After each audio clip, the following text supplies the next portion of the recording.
Saludamos al economista Rodrigo Mendieta, analista económico, profesor de la Universidad de Cuenca. Economista Mendieta, los temas políticos vienen relacionados con los temas económicos.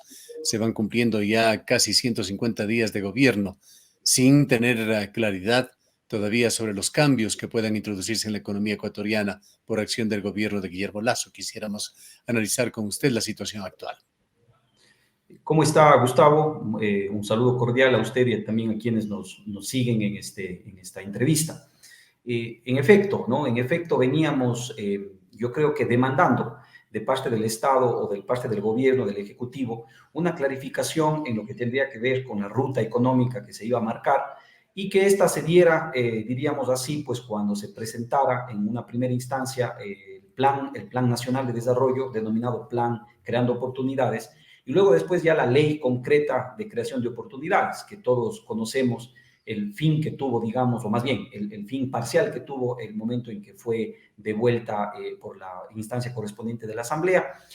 Pero eso, ¿no es cierto?, quizás que ya estaba dando luces para debatirla, para conversar sobre algunos temas, porque recordemos que esa ley tenía varios cuerpos, pues obviamente yo creo que se encuentra con una conflictividad política, digamos así, que se da primero la devolución de la ley, luego después el tema carcelario, porque todo esto pasó en la misma semana, y luego culminó con el día, digamos, final de la semana que se presentó la ley con el tema de Pandora Papers, ¿no? Y eso ha dado, digamos, una serie se han ido desencadenando una serie de eventos que obviamente lo que nos pone, creo yo, es una situación bastante poco clara, digamos, otra vez, sobre cómo se van a manejar estas leyes, estos programas, este planteamiento que hace el gobierno, la probabilidad de que esto se puedan llevar a cabo y obviamente, pues, quizás ahí, ¿no es cierto?, vamos teniendo escenarios de varias lecturas desde lo económico. Lo que se presume ahora, ¿no es cierto?, es que, y lo que ha dicho el presidente, es que la ley se va a presentar por partes y obviamente pues en eso estamos en una expectativa a ver cómo mismo se presentaría la ley, ¿no? O las leyes, digamos. Será un cuerpo económico, otro laboral y otro tributario. Bueno, lo que el presidente ha anunciado o anunció en la entrevista que tuvo esta semana, una entrevista abierta, digamos, de alguna manera, por el acceso que se tuvo a los medios de comunicación, se presentaría una parte tributaria que entenderíamos que esta sería la única urgente. Se presumiría que en esta contemple las medidas básicamente recaudatorias, lo que tiene que ver con el cambio en las deducciones del impuesto a la renta para personas que ganan más de $2,000 y el impuesto al patrimonio. Un segundo cuerpo legal que será la reforma laboral, pero esta ya no sería de carácter urgente, sino que esta tendría un tratamiento regular y obviamente pues eso puede demorar todo lo que pensemos, ¿no? Esa es quizás la parte más controversial, pero lo que a todas, digamos, ahí las luces que nos darían es que esto podría dilatarse en un debate que prácticamente llegaría de pronto a desvanecerse. Y la otra, que es la parte de inversiones, que me da la impresión que ahí lo que se querría aglutinar son una serie de incentivos que se estaban poniendo, pero que estos incentivos también son costo para el erario nacional y que por lo tanto también se presentarían en forma, digamos, en una ley regular que también se podría dilatar, digamos, en la Asamblea. Entonces, lo que ahí hay que ver, y creo que el enfoque estaría en la ley de carácter urgente, que sería este tema tributario. Recordemos que también el presidente dio digamos, un dato que parece que es muy interesante, que los condicionamientos del Fondo Monetario Internacional llegan a $700 millones con un aumento que se está exigiendo en tema de recaudación. No es difícil llegar a este monto y más todavía si es que se tiene la ley tributaria recaudatoria en cuanto a lo que me he referido del impuesto a la renta, ¿no? Y del impuesto al patrimonio. Así es que yo creo que por ahí apuntaría, pero lo demás, ¿no es cierto?, dejaría como que un bajo margen de maniobra al Ecuador, o más bien, perdón, al gobierno, para los cambios quizás más profundos que tienen que ver en materia laboral y que obviamente, por lo tanto, eso va a impactar muy poco en generación de empleo y, digamos, pues otra vez caeríamos, yo creo que un letargo económico que va a hacer que la crisis la salida de la crisis vaya ampliándose y vaya, digamos, pues, yéndose hacia más adelante, una salida que podría demorarse más allá de este gobierno, ¿no? ¿Qué le dice a usted esas pistas dadas desde el Ejecutivo, por el propio presidente, por algunos de sus colaboradores, en cuanto a las reformas que se pretenden hacer en el cuerpo legal originalmente presentado? Las luces son esas, ¿no? Las luces son de que, por ejemplo, se van a presentar quizás textos más claros, porque recordemos, por citar un ejemplo, la ley las reformas al tema de deducciones del impuesto a la renta se interpretó de varias formas. De hecho, no hubo claridad porque inclusive hubieron quienes interpretaban de una manera y obviamente otros que interpretaban de otra manera. Y eso daba confusión. Yo creo que esta nueva presentación ya vendrá, es lo que se le ha escuchado, por ejemplo, al viceministro de Finanzas, ya vendrá pues con un texto más claro, que diga, por ejemplo, las deducciones ahora se van a sustituir por un porcentaje que se pueda deducir, ya no como era antes por tipo de gasto, sino más bien un porcentaje total. Y eso entonces va a dar más claridad para poder inclusive calcular el efecto que puede tener en los diferentes escenarios, pues, ¿no? Bien, sí, o sea, lo que un poco se ha manifestado, ¿no? En el sentido de que, por ejemplo, la ley, o sobre todo la parte tributaria, lo que vendría es con una mejor redacción. Se ha escuchado esto de las autoridades del Ministerio de Finanzas, en el sentido de que, por ejemplo, hubieron temas que no se entendían bien, como es el tema del cambio en las deducciones de la declaración del impuesto a la renta para quienes ganen más de $2,000 al mes, porque eso generó, ¿no es cierto?, generó dudas, generó inclusive interpretaciones distintas y que, por lo tanto, no daban claridad. Así es que lo que se ha podido observar es justamente esto, de que los textos vendrían mejor redactados, más claros, y obviamente, pues, sobre ello dará la oportunidad también para evaluarlos de una manera mucho más concisa, ¿no? Hay también algún mensaje suelto por allí, pero que puede tener un significado. El presidente dijo que se buscará un mayor aporte desde las empresas más que desde las personas. Podría darse ahí, en cambio, el tema del impuesto patrimonial, que de pronto cargue más a las empresas, de pronto menos a las personas, pero también, digamos, habrá que esperar a ver cómo viene, ¿no? Obviamente que se aspiraría que para esta reforma, si es que hay cosas de fondo, digamos así, obviamente ya se vengan también consensuadas, porque luego, por más que venga ya una ley más concreta, con carácter de urgente, pero también puede encontrar algún bloqueo en la Asamblea. De hecho, ese es el problema, yo creo que fundamental de cualquier texto modificado que se presente. Había una reforma en concreto que anunció el presidente se haría a las personas que tienen patrimonios mayores a 500.000 años, de quienes se preveía recaudar unos 320 millones de dólares en 2 años, mientras de las empresas solamente 105 millones, empresas con patrimonio de más de 1 millón. Esta aparentemente sería una de las importantes reformas. Sería una de las reformas. Recordaremos también que existen voces que también se han podido leer en el sentido de que digamos, este aporte sea solamente por una vez, porque en el texto, en la ley original, recordemos que estaban planteados tanto para el año 2022 como para el año 2023. Y obviamente, pues hubo, creo que, mucha crítica al respecto. Así es que veamos a la final cómo se presenta, pero pienso que daría una viabilidad el tema tributario, dado que el momento en que la primera versión de la ley se presentó, digamos, el grueso de las críticas recayeron sobre la parte laboral. Así es que esperaríamos que esto fluya. Sin embargo, pues, Gustavo, no podemos dejar de lado la variable política, ¿no? Y yo creo que en el Ecuador, lamentablemente, pues se ha abierto yo creo que una polarización quizás mayor a la que hubo ya en el gobierno de Moreno. Y esa polarización pues puede ser negativa. Los temas de flexibilidad laboral parece que serán o tendrán muchos escollos para ser aprobados.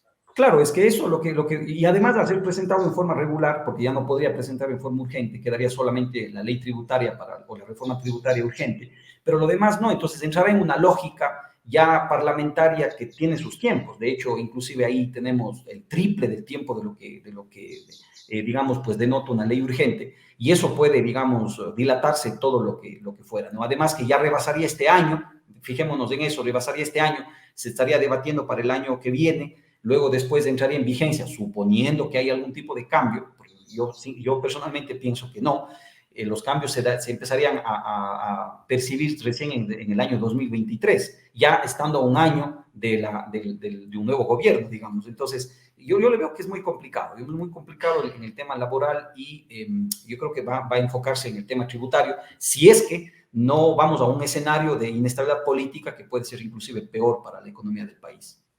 ¿Cómo interpreta usted el comportamiento del riesgo país que se lo mide día a día en Ecuador? Desde que ganó Guillermo Lasso, disminuyó de cifras que superaban los 1.000 puntos al orden de entre 700 a 800 con Guillermo Lasso. Llegó a su pico y adentro del gobierno en los últimos días con 825 puntos, que había subido a su vez de 810, 815 que estaba en las semanas previas antes de los papeles de Pandora. Tras la entrevista que facilitó un conocido periodista en Ecuador, ha caído nuevamente en forma inmediata el riesgo país, no muy significativamente, pero a los 810 puntos, moviéndose del valor en el que se encontraba en los días previos. ¿Qué le dice a usted de estas fluctuaciones? El tema del riesgo país, primero hay que entender que como muchas variables en la economía está compuesta o más bien se afecta, ¿no es cierto?, por varios elementos, ¿sí? Y en el caso del país, en el caso del Ecuador puntualmente, una de las variables que más se asocian al tema del riesgo país es el precio del petróleo. Entonces, más bien a esta caída a la que usted hace referencia, yo la asociaría a una subida del precio del petróleo que obviamente pues al cerrar el año y al haber una serie de también factores que inciden en ello, están haciendo que el precio del petróleo rebase inclusive los $80 por barril. Entonces, factores endógenos, entonces. factores, digamos, factores de fuera, ¿no? Que ojalá se mantengan, ojalá se aspira que para el año 2022, al darse digamos, pues una recuperación mucho más acelerada, sobre todo de las economías desarrolladas de Estados Unidos, China, el precio del petróleo ojalá se mantenga, digamos, al menos por encima del precio con el cual se calcula el presupuesto del Estado, lo cual ya es beneficioso para el país. Si a eso le sumamos la reducción en los subsidios, pues obviamente todo eso va a generar un efecto positivo en lo que tiene que ver con digamos, pues el presupuesto del Estado. Así es que yo creo que... Sobre estos factores exógenos, que es lo correcto, economista Mendieta, algo está sucediendo en el mundo. Hay inflación y bastante alta para países desarrollados, países europeos, para la China, que aparentemente está sosteniendo aún, absorbiendo el sector privado de la China, importantes alzas que se están generando en varios factores. Uno de ellos es una crisis energética en varios países, otro es la falta de mano de obra que ha saturado los puertos en Norteamérica. Lo cierto es que hay una especie de desconcierto en el mundo. Hay efectos también en el comercio mundial, una elevación muy drástica en los fletes. ¿Qué es lo que está pasando y cómo puede eventualmente esto sentirse, rebotar en Ecuador?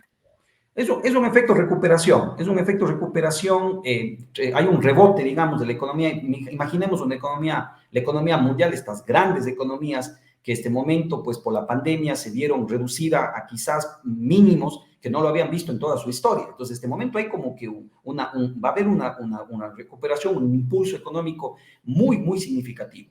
Y obviamente eso va a redundar por este tema de un aumento en el costo de las materias primas, el caso del petróleo, lo cual nos puede beneficiar.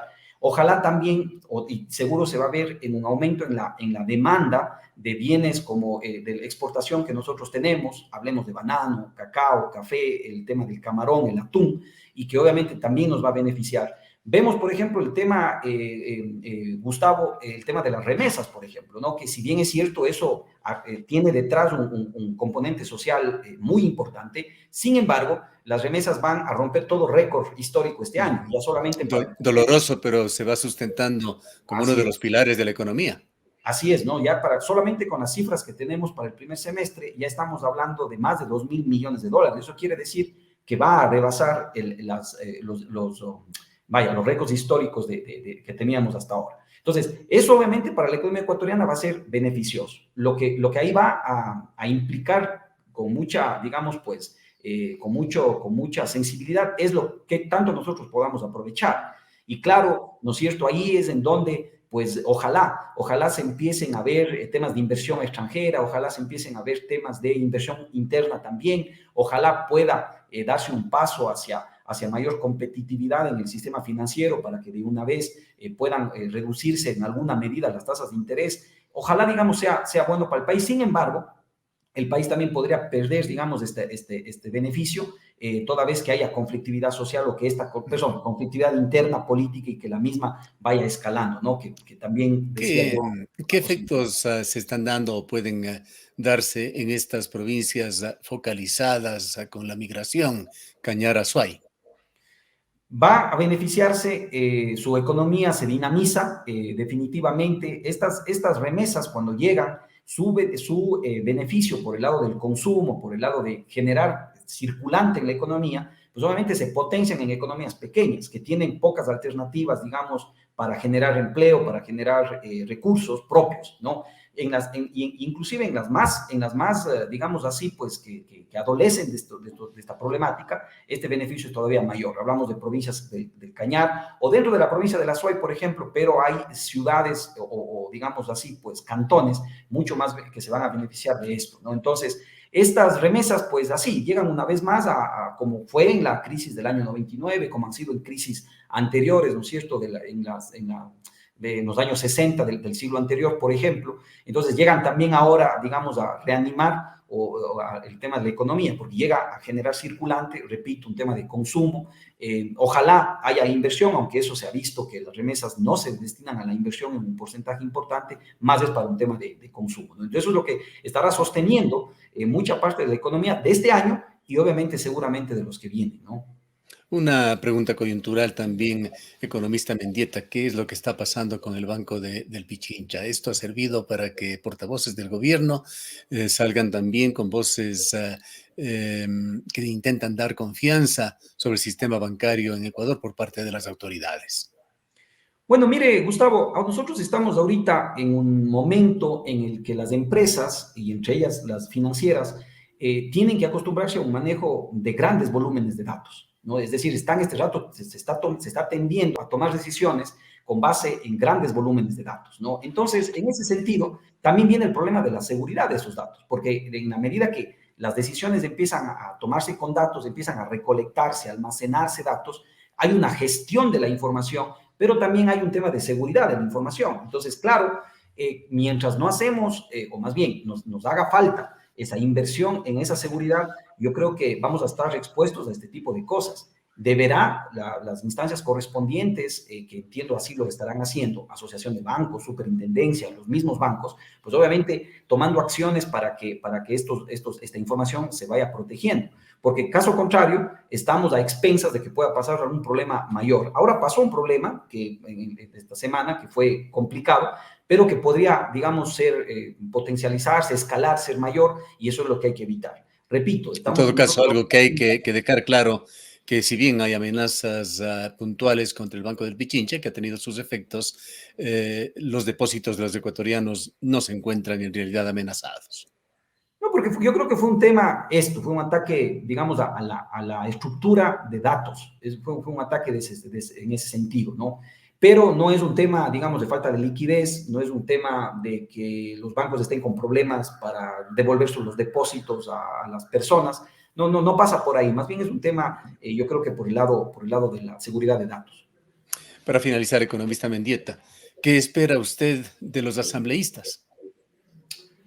Ahí hay un problema, lamentablemente, ahí existen, digamos así, intereses que son intereses corporativos, intereses de grupos, intereses individuales, ¿no es cierto? Y que quizás nada tiene que ver con los intereses más colectivos que tenemos en el país, el tema del desempleo, el tema de la pobreza, el tema de la migración. Yo creo que más bien hay cálculos que se están mirando para las elecciones inmediatas, que son las de seccionales, se está mirando también a una elección, digamos, ya de un nuevo periodo, digamos, de gobierno, y quizás ahí se están, digamos, pues no deponiendo esas actitudes, sino más bien al contrario, aflorando, ¿no? Entonces yo lo que veo, digamos, es un ambiente bastante complejo. Se esperaría que se debata, se esperaría que se discuta, se esperaría, obviamente, pues que haya un ambiente en el cual podamos también discutir, también debatir con evidencia, con información, las leyes que se proponen desde el Ejecutivo, pero lamentablemente en el Ecuador yo creo que una vez más vamos o estamos frente a un imperio de estos intereses que no tienen mucho que ver, digamos, con el país, sino más bien tienen que ver con intereses políticos, ¿no? Gracias, economista Mendieta, por habernos atendido.